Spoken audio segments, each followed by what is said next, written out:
Hello everyone, and welcome back to another Hearthstone deck spotlight. We are back! I was away the entire weekend, had a fantastic couple of days helping run an event down here in Melbourne, Eternal Masters.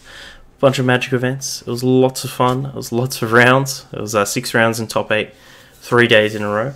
But it was amazing fun, and I'm glad to be back in the driver's seat to play some Hearthstone.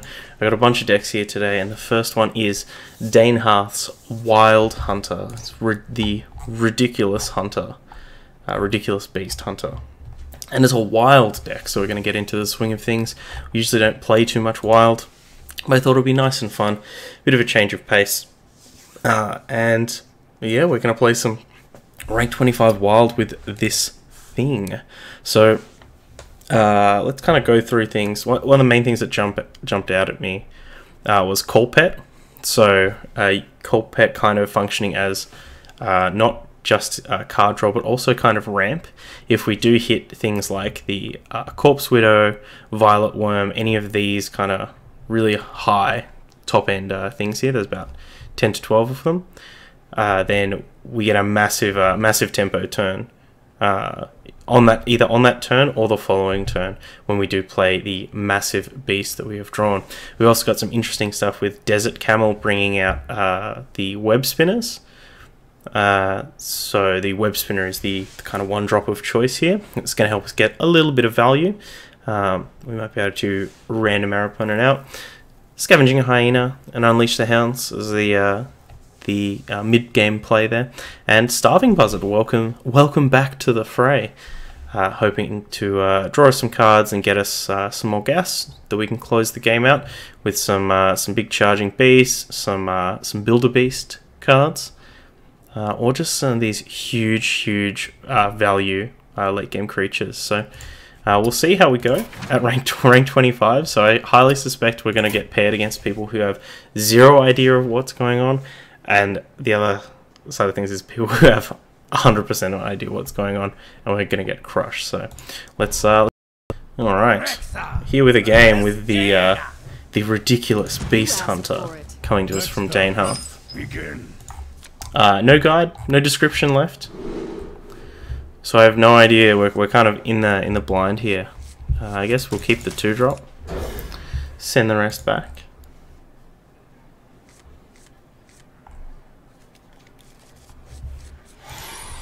We hit it. We got the Call Pet.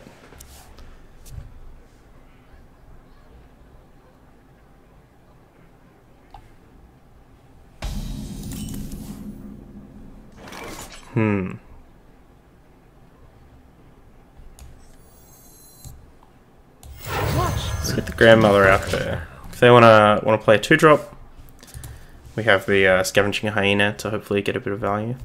Look at the, oh my gosh, this new webcam is picking up these colours so well. Maybe too well. Phenomenal. A butter to eat you with.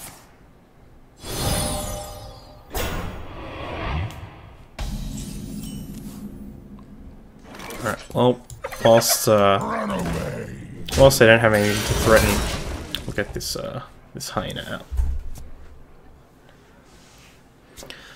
Dragon Quest X is an MMO, just that one. Okay. Was it like an easy port for them to go from the single player experience to the MMO experience?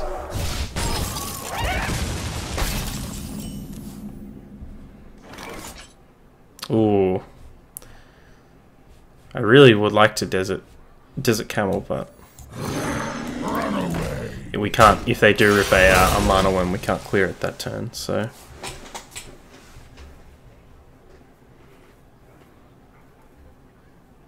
Oh, 9 was on DS.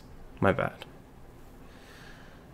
I've done a lot of reading this weekend, so I'm a little bit reading exhausted.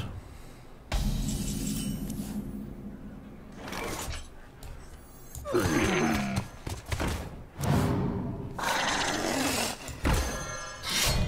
hunt alone. Run away.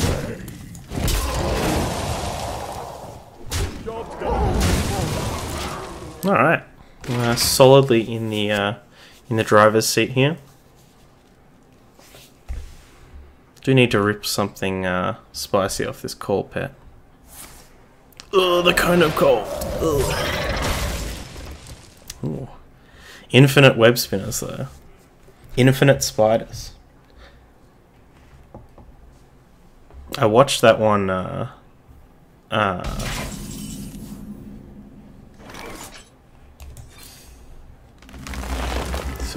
ooh. Don't mind if I do. I watched that one Black Mirror episode where the guy gets the bean in the back of his head, and they start like injecting AR and VR stuff into his head, make him start hallucinating nightmares. I feel like that is a big old nightmare, just infinite spiders. You squish it, but then there's another one, and you squish it. Okay.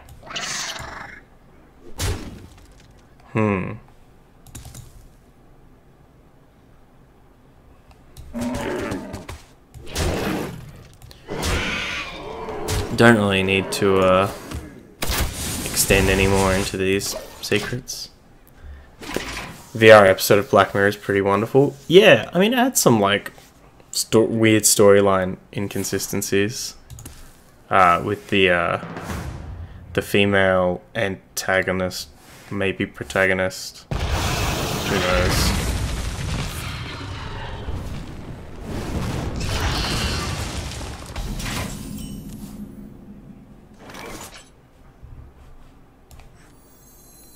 Okay.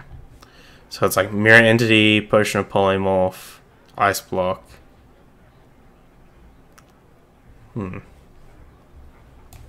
Such big teeth I have. Could be explosive rings. Could be none of those things as well.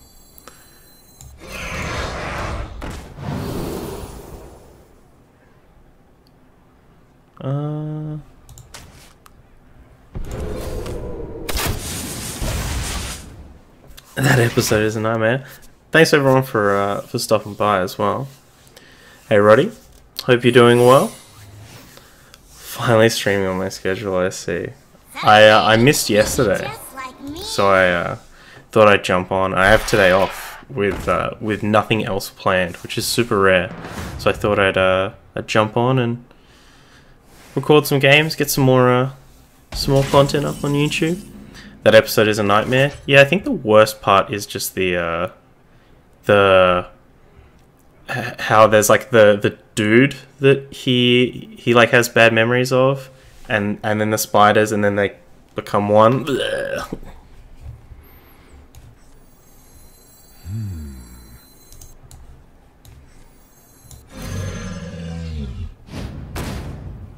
Interesting. Oh dear. A better to eat you with. I guess we'll pop his block. Oh, the new ice barrier. Run away.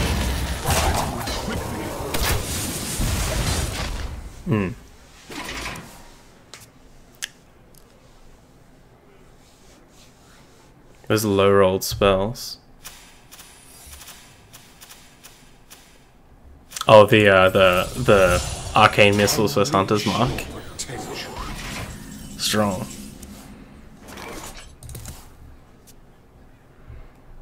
Okay. Run away. Run away.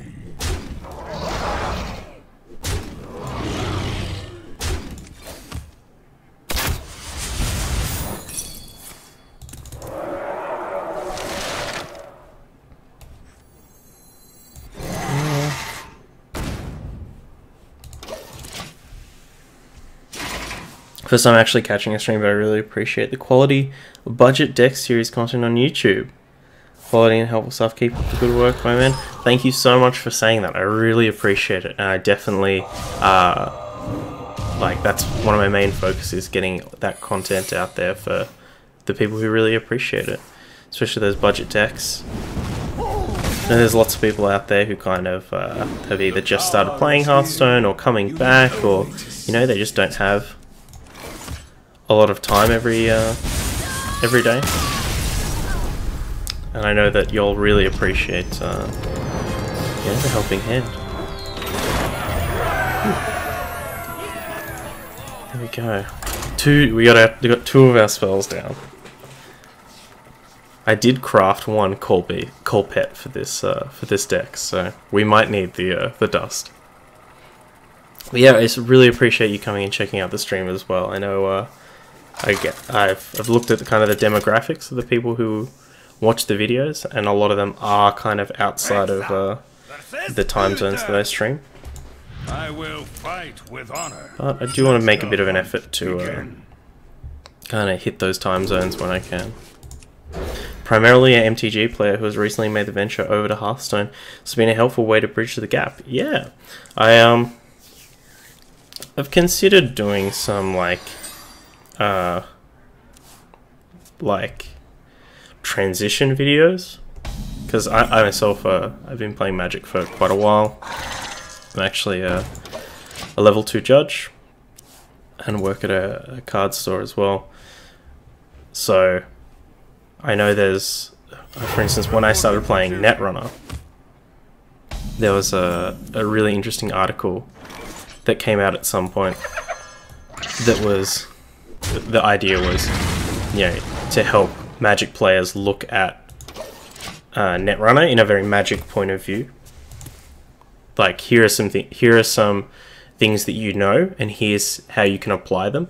And also, here's some things you know, and here's how you can not apply them. Like, the idea of card advantage is very different. Here's how that applies. So I've always kind of thought of, like, you know, what would be some things that would help Magic players or Pokemon players or whoever they may be. What would help them transition to a different game? A tough one here. We're probably going to lose this Scavenging Hyena. Unless we're going to hit a Hunter's Mark? No.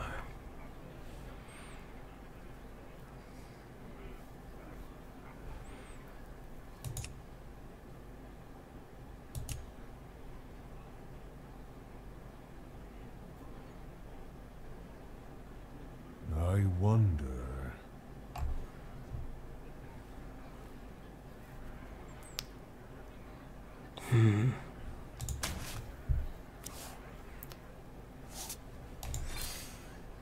I wish Shadowverse had this overlay. Ah, the Innkeeper overlay. Yeah. Innkeeper kind of really stepped its game up. Like the whole interactive Twitch overlay is just bananas. Reporting for duty. The like the hand tracking stuff as well, super sweet.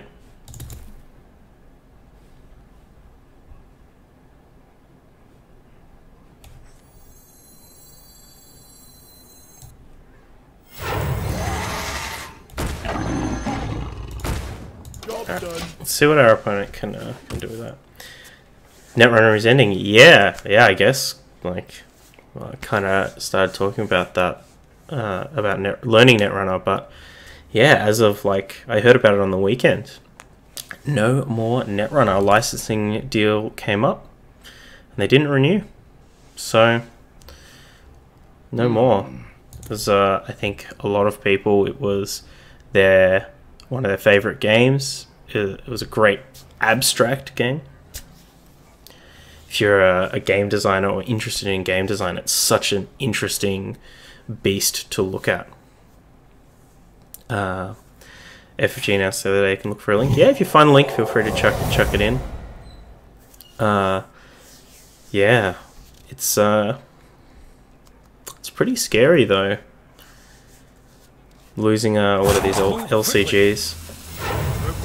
Because unfortunately, it's kind of proven that Fantasy Flight Games is the only one that can really make them viable, make them doable.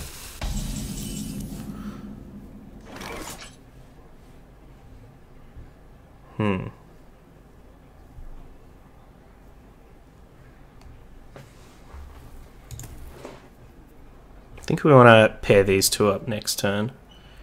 So maybe we just go Hyena Candle Shot. I hunt low. I hunt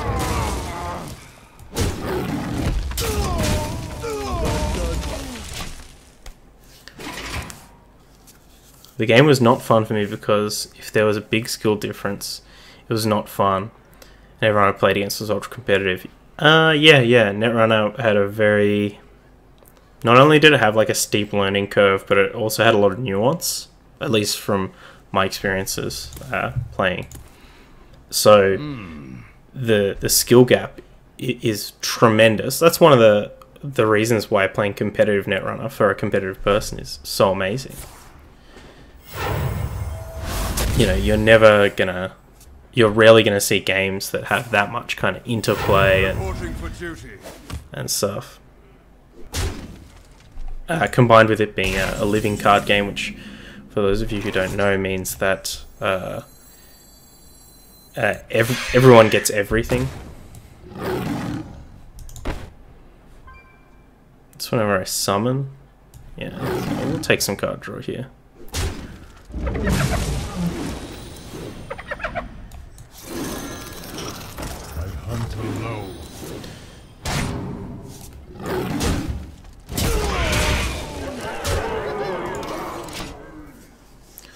Yeah, that was a big catch. You have to play with people on your similar level. It's true, and unfortunately with living card games, that they do kind of retain a lot of the audience, especially Netrunner did.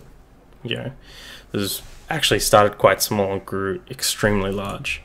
There was just quite a lot of people who are straight up going to be better than you. reporting for duty.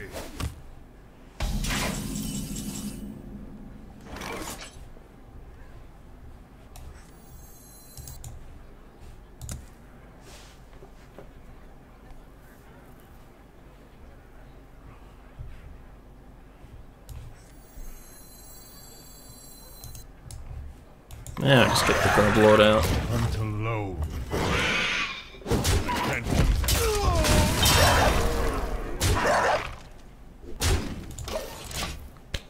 Yeah. I had a similar experience, but I love playing it with my brothers. Like, it is similar skill. It's such a joy. Yeah, especially learning it like just out of the core set.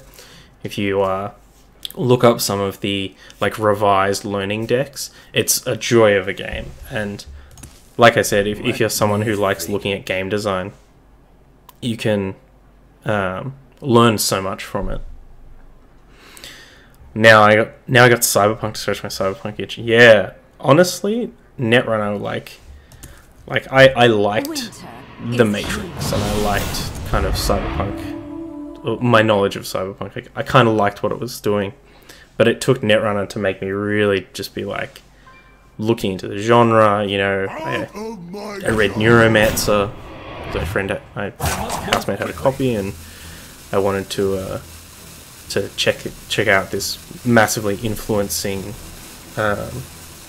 book on that genre. It's what made me try out Shadowrun. I really enjoyed all the Shadowrun games. Alright, fam. What do we got to do? 5?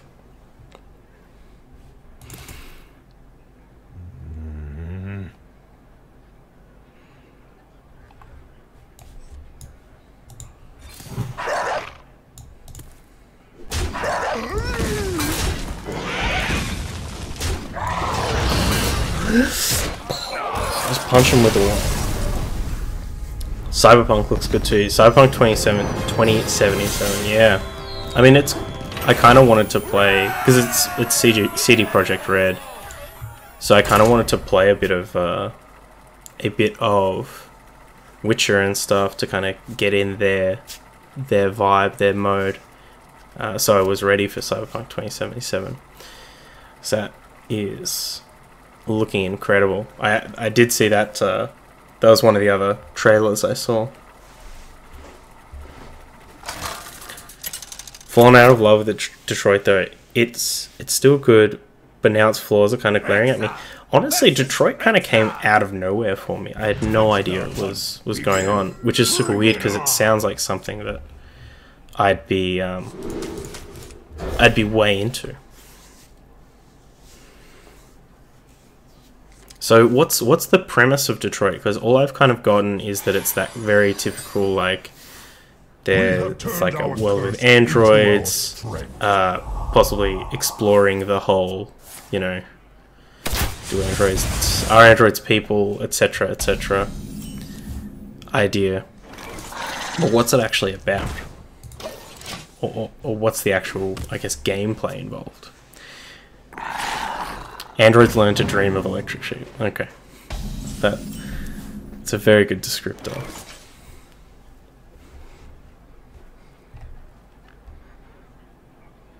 It's a really rough draw.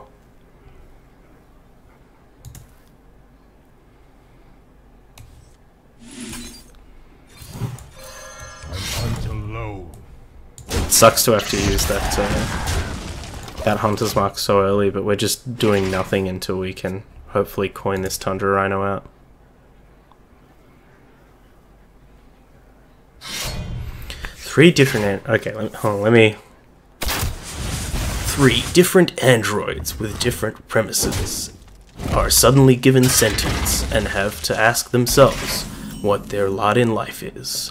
The answer, as always, is souls.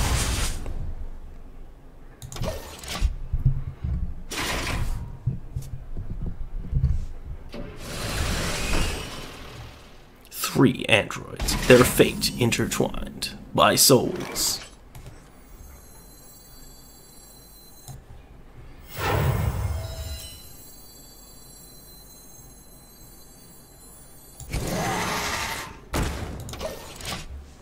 Kind of sounds like The Fall Part 2.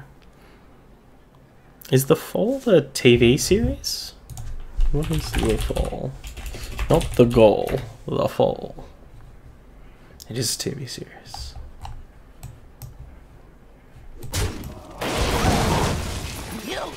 Ah, that actually sounds kind of cool. It's pretty highly rated as well.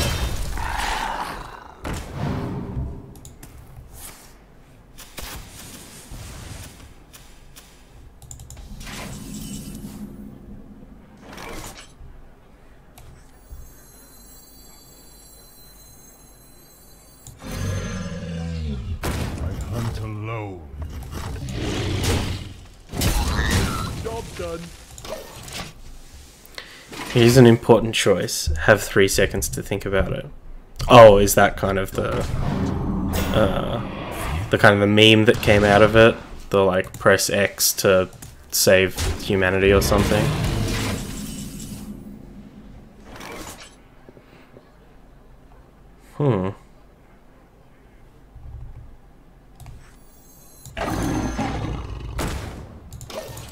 I'm losing our grip on this game here. Oh, the Sea Giant too. Opponent with the Even Hunter.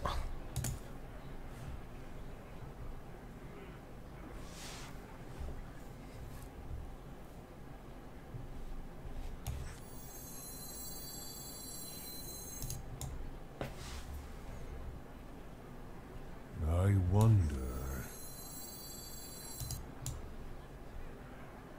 It's 3, 4. We can't fit this buzzard in, but this does give us a full clear. I hunt alone.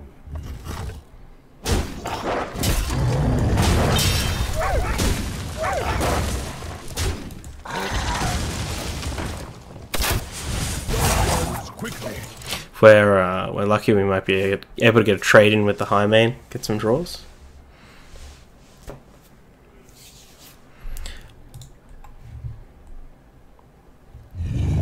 Nicolas Cage tropes out the wazoo. Press X to Android. Mandatory torture.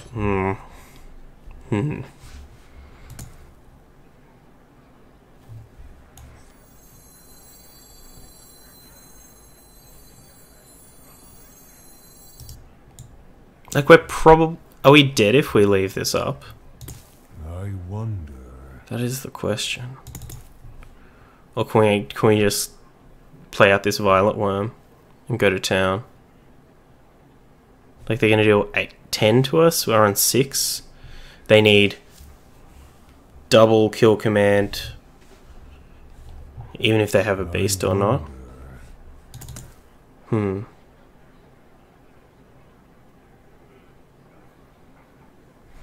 We're going to hit them for 9. Quickly. Yeah, if we trade in and we can't get the job done. No bueno. Interactive board, since when? Since we're using the Innkeeper overlay. So you can hover over junk. Should have the hand timer on it. So what did we say we were dead to? Like Your magic a couple of kill commands. Leroy would be dead to as well.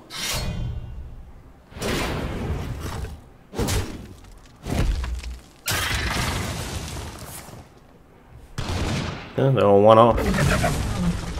Actually, they could have killed us there if they'd played the Glaive Zuka without playing the Spellbreaker. It would be 2 plus 1. 3 plus 8 is 11. Plus 2 is 13 plus 3 from the quick shot is 16. 2, 4, 6.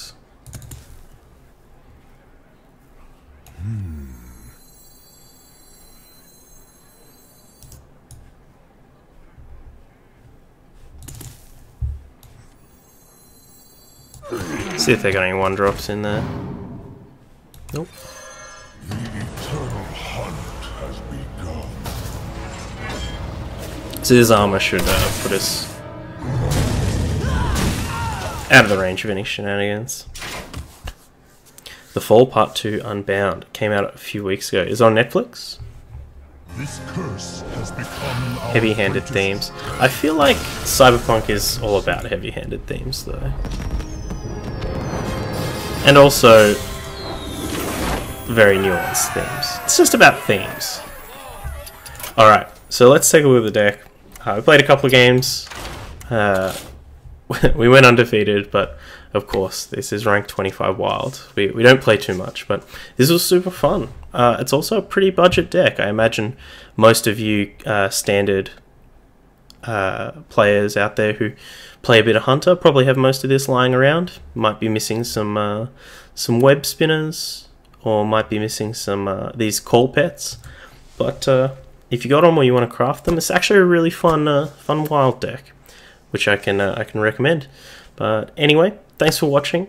Until next time, if you are watching on YouTube, all the links will be in the description. Big thanks to Danehearth for the deck, and I'll see you in the next one.